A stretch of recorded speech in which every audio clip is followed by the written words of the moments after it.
Hi friends, ಎಲ್ರಿಗೂ ಹೊಸ ವಿಡಿಯೋಗೆ ಸ್ವಾಗತ. ಸನ್ರೈಸರ್ಸ್ ಹೈದರಾಬಾದ್ ಟೀಮಲ್ಲಿ ಒಂದು ಬೆಂಕಿ ಪ್ರಾಕ್ಟೀಸ್ ನಡೀತಾ ಇದೆ ಅಂತಲೇ ಹೇಳ್ಬೋದು.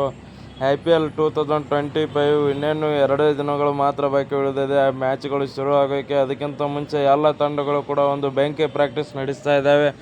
ಅದರಲ್ಲಿ ಸನ್ರೈಸರ್ಸ್ ಹೈದರಾಬಾದ್ ತಂಡ ಯಾವ ಥರ ಪ್ರಾಕ್ಟೀಸ್ ನಡೆಸ್ತಿದೆ, ಹಾಗೆ ಪ್ರಾಕ್ಟೀಸ್ ಮ್ಯಾಚಲ್ಲಿ ಯಾವ ಬ್ಯಾಟ್ಸ್ಮನ್ಗಳು ಎಷ್ಟು ರನ್ ಕಲೆ ಹಾಕಿದ್ದಾರೆ ಅದನ್ನೆಲ್ಲ ನೋಡ್ಕೊಂಬರೋಣ. ಅದಕ್ಕಿಂತ ಮುಂಚೆ ನೀವು ನಮ್ಮ ಚಾನಲ್ಗೆ ಹೊಸಬರಾಗಿದ್ದರೆ ಈಗಲೇ ಸಬ್ಸ್ಕ್ರೈಬ್ ಮಾಡ್ಕೊಳ್ಳಿ, ಹಾಗೆ ಪಕ್ಕದಲ್ಲಿರೋ ಬೆಲ್ ಐಕನ್ ಮೇಲೆ ಆಲ್ ಅಂತ ಕ್ಲಿಕ್ ಮಾಡ್ಕೊಳ್ಳಿ. ಬನ್ನಿ ವಿಡಿಯೋ ಶುರು ಮಾಡೋಣ. ಮೊದಲಿಗೆ ನೋಡೋದಾದರೆ ಇವರು ಏನು ಬ್ಯಾಟಿಂಗಲ್ಲಿ ಅಷ್ಟು ಚೇಂಜ್ ಮಾಡಲ್ಲ ಅಂತಲೇ ಹೇಳ್ಬೋದು. ಓಪನರ್ ಆಗಿ ಇವರೇ ಬರ್ತಾರೆ. ಟ್ರಾವಿಸ್ ಹೆಡ್ ಆಗಿರ್ಬೋದು, ಅಭಿಷೇಕ್ ಶರ್ಮಾ ಆಗಿರ್ಬೋದು. ನೆಕ್ಸ್ಟ್ ನೋಡೋದಾದರೆ ಅವರಾದಮೇಲೆ ಹೆನ್ರಿಚ್ ಕ್ಲಾಸೆನ್, ಇಶಾನ್ ಕಿಶನ್ ಒಂದು ಬೆಂಕಿ ಬ್ಯಾಟಿಂಗ್ ಅಟ್ಯಾಕ್ ಬಂದಿದೆ ಅಂತಲೇ ಹೇಳ್ಬೋದು. ಮತ್ತೆ ಕೂಡ ಅವರಲ್ಲಿ ಹಾಗೆ ಅಭಿನವ್ ಮನೋಹರ್ ಅವರು ಕೂಡ ಇದ್ದಾರೆ.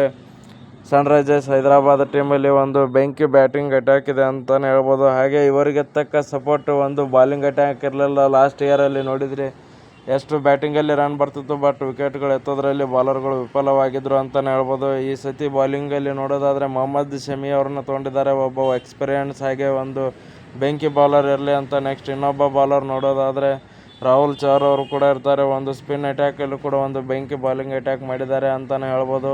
ಏನೇ ಅಂದರೂ ಕೂಡ ಸನ್ರೈಸರ್ಸ್ ಹೈದರಾಬಾದ್ ಟೀಮ್ ಈ ಸತಿ ಕೂಡ ಟಾಪ್ 4 ಬರೋ ಚಾನ್ಸ್ ಇದೆ ಅಂತಲೇ ಹೇಳ್ಬೋದು. ಆ ಥರ ಬೆಂಕಿ ಬ್ಯಾಟಿಂಗ್ ಹಾಗೂ ಬಾಲಿಂಗ್ ಅಟ್ಯಾಕ್ ಇದೆ ಅಂತಲೇ ಹೇಳ್ಬೋದು. ವಿಡಿಯೋ ಇಷ್ಟ ಆಗಿದ್ದರೆ ಲೈಕ್ ಮಾಡಿ, ಶೇರ್ ಮಾಡಿ, ಸಬ್ಸ್ಕ್ರೈಬ್ ಮಾಡ್ಕೋದನ್ನು ಮಾತ್ರ ಮರಿಬೇಡಿ. Thank you for watching.